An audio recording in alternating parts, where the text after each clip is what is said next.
Test 2. You will hear a number of different recordings, and you will have to answer questions on what you hear. There will be time for you to read the instructions and questions, and you will have a chance to check your work. All the recordings will be played once only. The test is in 4 sections. At the end of the test, you will be given 10 minutes to transfer your answers to an answer sheet. Now turn to Section 1.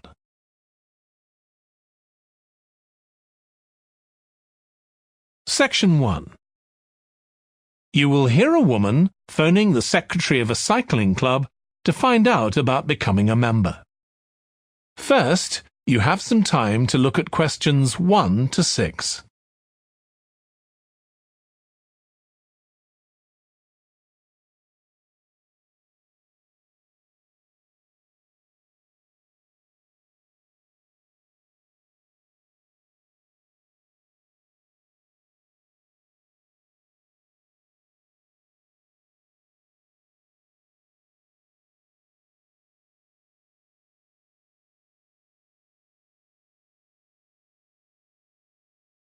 You will see that there is an example that has been done for you. On this occasion only, the conversation relating to this will be played first. Hello, South City Cycling Club. Oh, hi. I want to find out about joining the club. Right, I can help you there.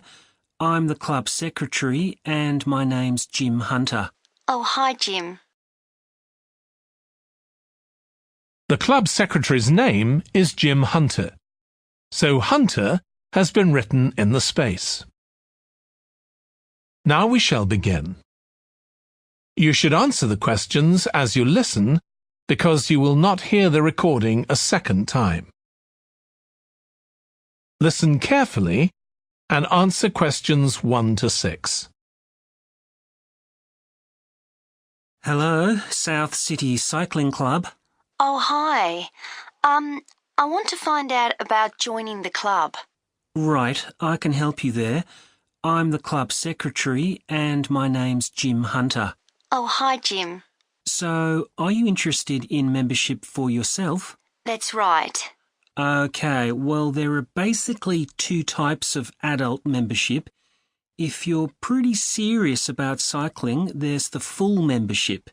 That costs $260, and that covers you not just for ordinary cycling, but also for races both here in the city and also in other parts of Australia. Right. Well, I'm not really up to that standard. I was more interested in just joining a group to do some cycling in my free time. Sure, that's why most people join. So in that case, you'd be better with the recreational membership. That's $108 if you're over 19 and $95 if you're under. I'm 25. Okay. It's paid quarterly and you can upgrade it later to the full membership if you want to, of course. Now, both types of membership include the club fee of $20. They also provide insurance in case you have an accident, though we hope you won't need that, of course. No. Okay, well, I'll go with the recreational membership, I think, and that allows me to join in the club activities and so on? That's right. And once you're a member of the club, you're also permitted to wear our kit when you're out cycling. It's green and white. Yes, I've seen cyclists wearing it. So can I buy that at the club? No, it's made to order by a company in Brisbane. You can find them online. They're called Jerry's. That's Jerriz. You can use your membership number to put in an order on their website. Okay. Now, can you tell me a bit about the rides I can do? Sure.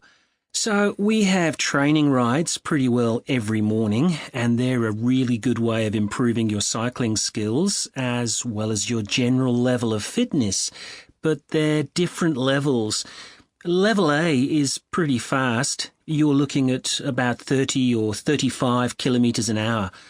If you can do about 25 kilometres an hour, you'd probably be level B. And then level C are the novices who stay at about 15 kilometres per hour. Right. Well, I reckon I'd be level B. So when are the sessions for that level? There are a couple each week. They're both early morning sessions. There's one on Tuesdays, and for that one you meet at 5:30 a.m, and the meeting point's the stadium. Do you know where that is? Yes, it's quite near my home, in fact. Okay, and how about the other one? That's on Thursdays. It starts at the same time, but they meet at the main gate to the park. Is that the one just past the shopping mall? That's it. Before you hear the rest of the conversation, you have some time to look at questions 7 to 10.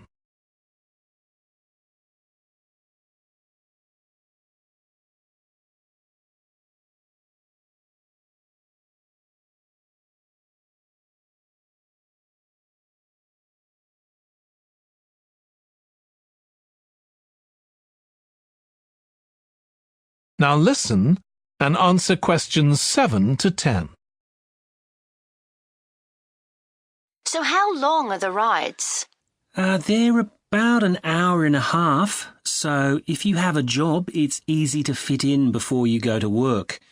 And the members often go somewhere for coffee afterwards, so it's quite a social event. Okay, that sounds good. I've only just moved to the city, so I don't actually know many people yet. Well, it's a great way to meet people. And does each ride have a leader? Sometimes, but not always. But you don't really need one. The group members on the ride support one another anyway. How would we know where to go? If you check the club website, you'll see that the route for each ride is clearly marked. So you can just print that out and take it along with you. It's similar from one week to another, but it's not always exactly the same. And what do I need to bring? Well, bring a bottle of water and your phone. You shouldn't use it while you're cycling, but have it with you. Right. And in winter, it's well before sunrise when we set out, so you need to make sure your bike's got lights. That's okay. Well, thanks, Jim. I'd definitely like to join. So what's the best way of going about it? You can... That is the end of section 1. You now have half a minute to check your answers.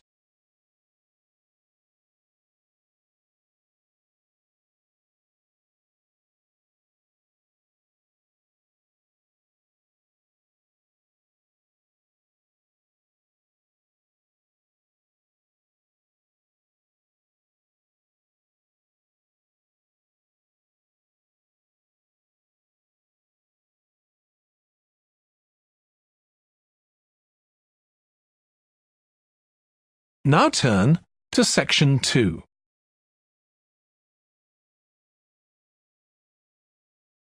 Section 2. You will hear a manager in a company talking to employees about volunteering for charity work. First, you have some time to look at questions 11 to 16.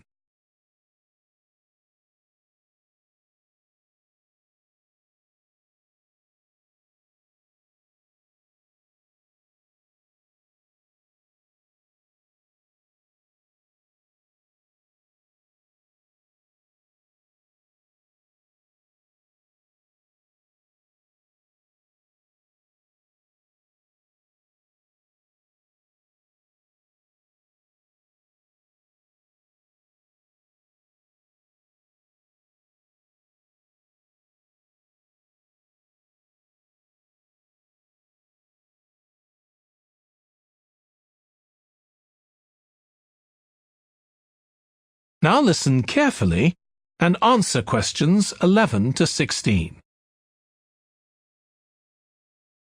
Thanks for coming, everyone. Okay, so this meeting is for new staff and staff who haven't been involved with our volunteering projects yet. So, basically, the idea is that we allow staff to give up some of their work time to help on various charity projects to benefit the local community. We've been doing this for the last 5 years, and it's been very successful. Participating doesn't necessarily involve a huge time commitment. The company will pay for 8 hours of your time. That can be used over 1 or 2 days all at once, or spread over several months throughout the year. There are some staff who enjoy volunteering so much, they also give up their own free time for a couple of hours every week. It's completely up to you.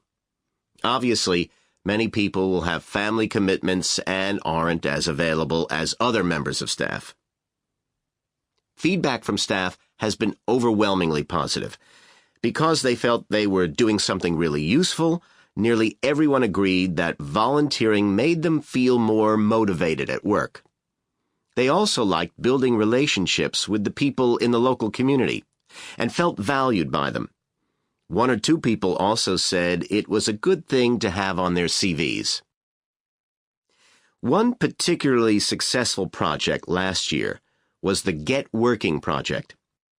This was aimed at helping unemployed people in the area get back to work. Our staff were able to help them improve their telephone skills, such as writing down messages and speaking with confidence to potential customers, which they had found quite difficult. This is something many employers look for in job applicants, and something we all do without even thinking about every day at work. We've got an exciting new project starting this year. Up until now, we've mainly focused on projects to do with education and training. And we'll continue with our reading project in schools and our work with local charities. But we've also agreed to help out on a conservation project in Redfern Park. So if any of you fancy being outside and getting your hands dirty, this is the project for you. I also wanted to mention the annual Digital Inclusion Day, which is coming up next month. The aim of this is to help older people keep up with technology. And this year, instead of hosting the event in our own training facility, we're using the ICT suite at Hill College, as it can hold far more people. We've invited over 60 people from the Silver Age Community Center to take part, so we'll need a lot of volunteers to help with this event. If you're interested in taking part, please go to the volunteering section of our website and complete the relevant form. We won't be providing any training for this, but you'll be paired with an experienced volunteer if you've never done it before. By the way, don't forget to tell your manager about any volunteering activities you decide to do. Before you hear the rest of the talk, you have some time to look at questions 17 to 20.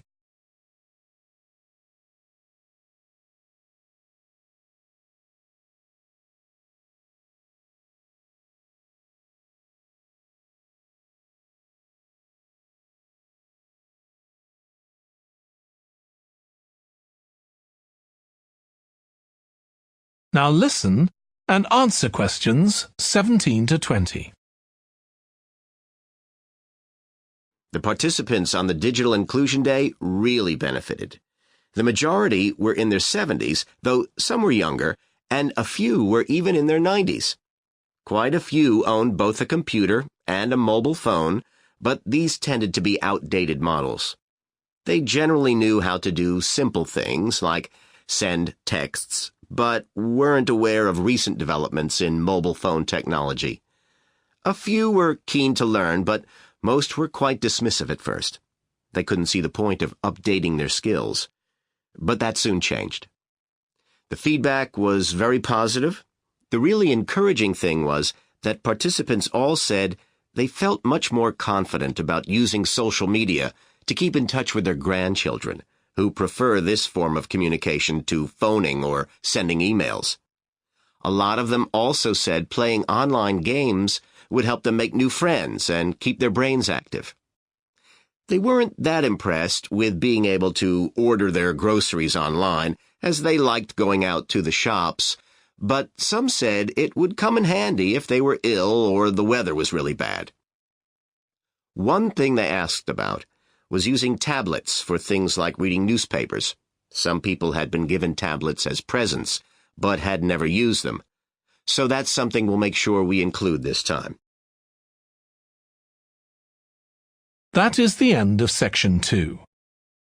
You now have half a minute to check your answers.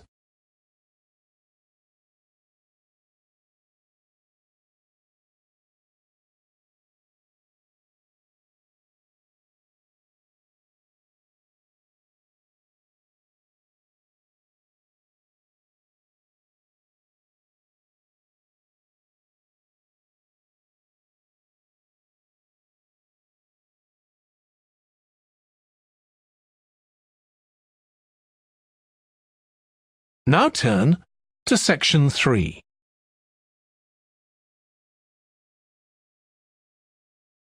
Section 3. You will hear a student called Russ consulting his tutor about a presentation he is preparing on nanotechnology, the study of materials on an extremely small scale.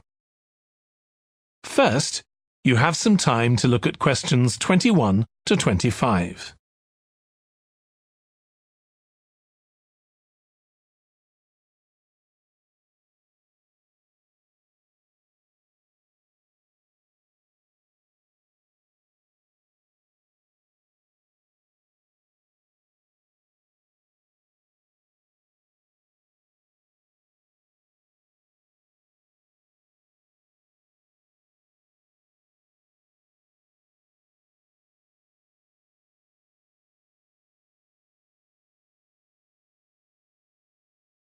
Now listen carefully and answer questions 21 to 25.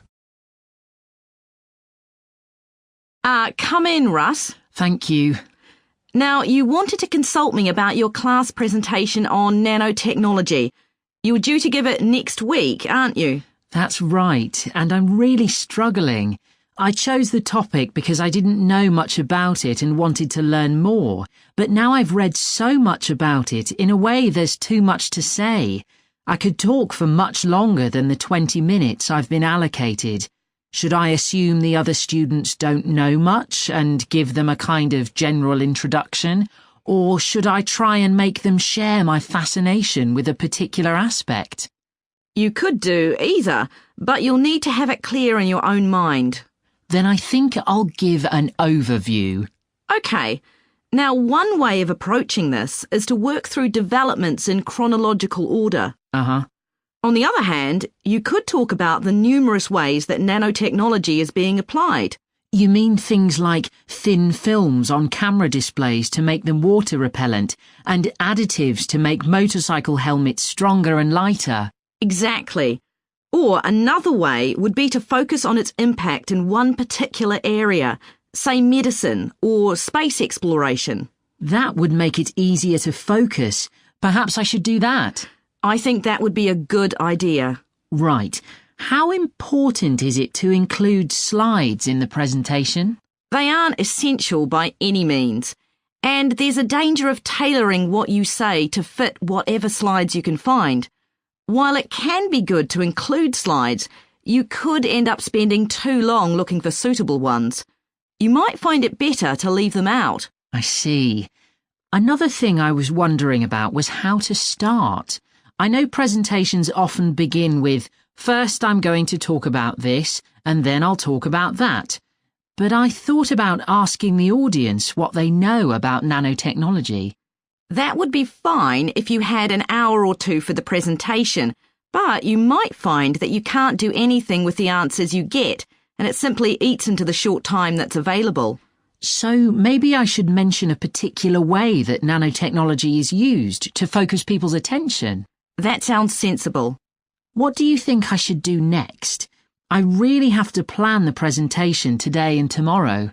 Well, initially, I think you should ignore all the notes you've made, take a small piece of paper and write a single short sentence that ties together the whole presentation. It can be something as simple as, nanotechnology is already improving our lives. Then start planning the content around that. You can always modify that sentence later if you need to. OK. Before you hear the rest of the discussion, you have some time to look at questions 26 to 30.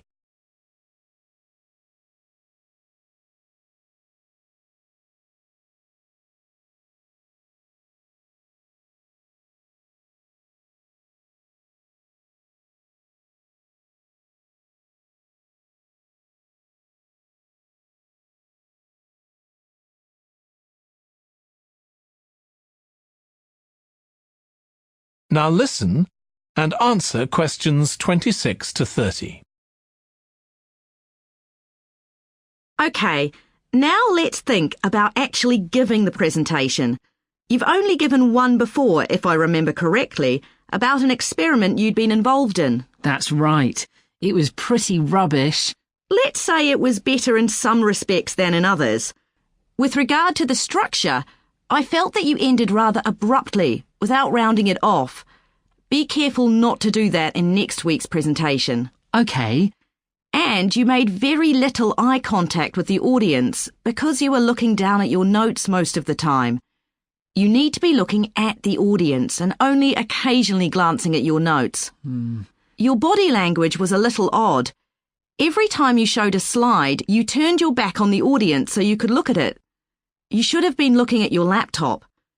And you kept scratching your head, so I found myself wondering when you were next going to do that, instead of listening to what you were saying. Oh dear. What did you think of the language? I knew that not everyone was familiar with the subject, so I tried to make it as simple as I could. Yes, that came across. You used a few words that are specific to the field, but you always explained what they meant, so the audience wouldn't have had any difficulty understanding. Uh-huh. I must say, the handouts you prepared were well thought out. They were a good summary of your presentation, which people would have been able to refer to later on, so well done on that. Thank you. Well, I hope that helps you with next week's presentation. Yes, it will. Thanks a lot. I'll look forward to seeing a big improvement then. That is the end of section 3. You now have half a minute to check your answers.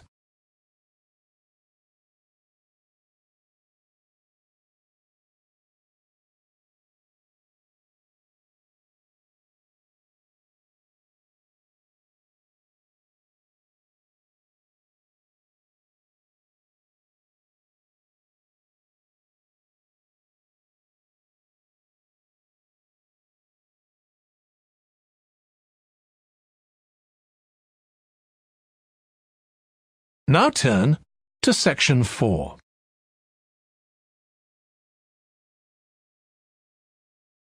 Section 4.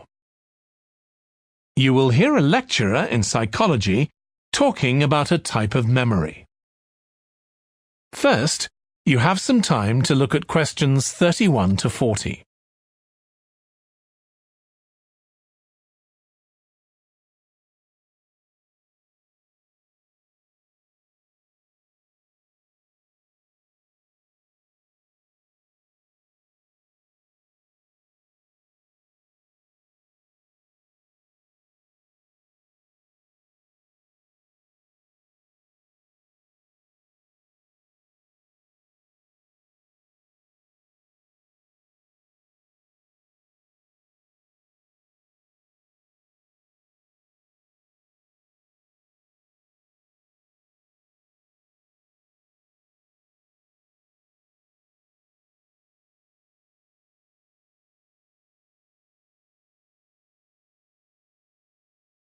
Now listen carefully and answer questions 31 to 40.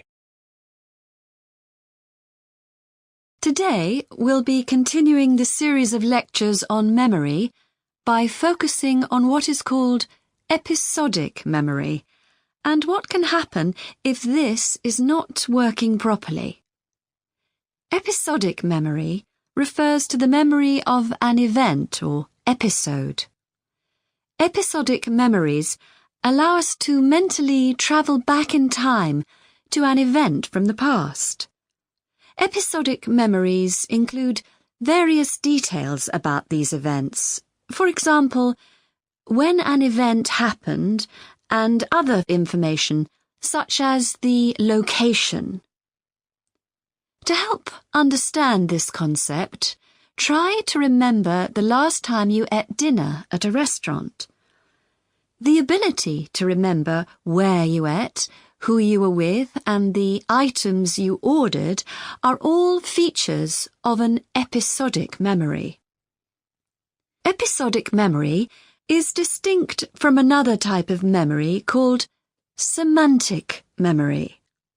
This is the type of factual memory that we have in common with everyone else. That is your general knowledge of the world. To build upon a previous example, remembering where you parked your car is an example of episodic memory. But your understanding of what a car is and how an engine works are examples of semantic memory. Unlike episodic memory, semantic memory isn't dependent on recalling personal experiences. Episodic memory can be thought of as a process with several different steps of memory processing, encoding, consolidation, and retrieval. The initial step is called encoding. This involves the process of receiving and registering information which is necessary for creating memories of information or events that you experience. The degree to which you can successfully encode information depends on the level of attention you give to an event while it's actually happening. Being distracted can make effective encoding very difficult. Encoding of episodic memories is also influenced by how you process the event. For example, if you were introduced to someone called Charlie, you might make the connection that your uncle has the same name. Future recollection of Charlie's name is much easier if you have a strategy to help you encode it. Memory consolidation, the next step in forming an episodic memory, is the process by which memories of encoded information are strengthened, stabilized, and stored to facilitate later retrieval. Consolidation is most effective when the information being stored can be linked to an existing network of information. Consolidation makes it possible for you to store memories for later retrieval indefinitely. Forming strong memories depends on the frequency with which you try to retrieve them. Memories can fade or become harder to retrieve if they aren't used very often. The last step in forming episodic memories is called retrieval, which is the conscious recollection of encoded information. Retrieving information from episodic memory depends upon semantic, olfactory, auditory, and visual factors. These help episodic memory retrieval by acting as a prompt. For example, when recalling where you parked your car, you may use the colour of a sign close to where you parked. You actually have to mentally travel back to the moment you parked.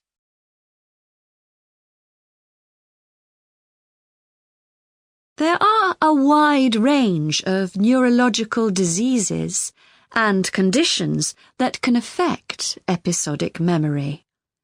These range from Alzheimer's to schizophrenia to autism. An impairment of episodic memory can have a profound effect on individuals' lives. For example, the symptoms of schizophrenia can be reasonably well controlled by medication. However, patients' episodic memory may still be impaired, and so they are often unable to return to university or work. Recent studies have shown that computer-assisted games designed to keep the brain active can help improve their episodic memory. Episodic memories can help people connect with others, for instance by sharing intimate details about their past, something individuals with autism often have problems with. This may be caused by an absence of a sense of self. This is essential for the storage of episodic memory and has been found to be impaired in children with autism. Research has shown that treatments that improve memory may also have a positive impact on children's social development. One study looked at That is the end of section 4. You now have half a minute to check your answers.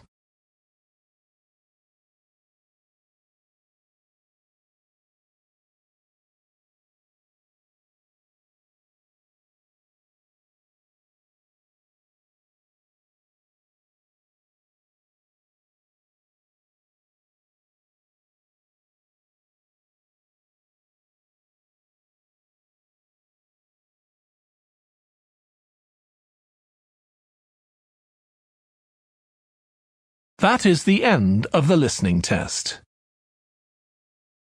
In the Ielts test, you would now have 10 minutes to transfer your answers to the answer sheet.